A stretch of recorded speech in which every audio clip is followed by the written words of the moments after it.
Now, I've never had the opportunity to come to WRAF, Halton or the surrounding area before.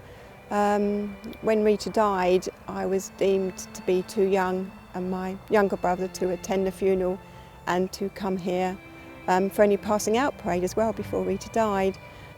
I felt like I needed to close a chapter in my life because it's been 50 years now since Rita died. Oh, she was wonderful. I mean, poor thing, she had to put up with a 10-year-old. She used to share a bedroom with me, so you can imagine that couldn't have been much fun for her being 19 and sharing a bedroom with me. But she was so kind, so caring, so supportive, but she was always seemed to be frightened of everything. She used to sort of scare quite easily, so she was very, very painfully shy. So going into the RAF was great for Rita because it really broadened her horizons, gave her confidence, which she didn't have. I heard the news of Rita's death. I remember it was a Sunday morning and I remember it was a cold morning. In those days we used to have these metal windows at home and I can remember it being cold and frosty and I can remember there was a commotion at the door. And then I think it was my older brother Jeff had said that the police were here and something had happened.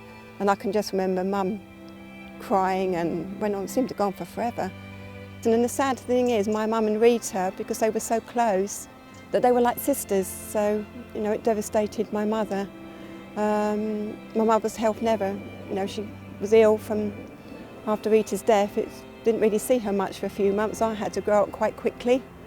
I read the paper cuttings and kept reading it, which used to give me nightmares, and tried to understand it. But I've always been quite intuitive, and I've sort of picked up that what had happened and how it happened, and I kept reading it and thinking about how she must have been and did she suffer, and those sort of things used to go through your head, even as a 10-year-old.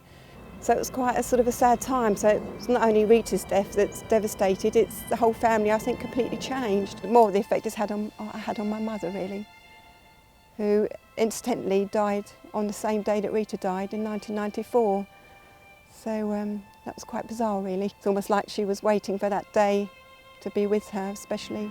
With regard to the assailant not being caught, I'd want to ask them why they did it. Rita hasn't had a life. I've been grateful, I've had 60 years. I've been very lucky, she had 19. But just why? Why would you want to do it for somebody that's so lovely and such a future ahead of her? If anybody has got any information or they feel there could be some information that could be significant, then please come forward. Let's have a chapter. Let's have closure for Rita. Rita didn't deserve to die at 19. And I think, just please come forward and support what myself and my husband is doing. When we can, we do go up to Luton Crematorium where her stone is. And the words on the stone are, "Gone from us but not forgotten. Your love and kindness will remain forever in our hearts."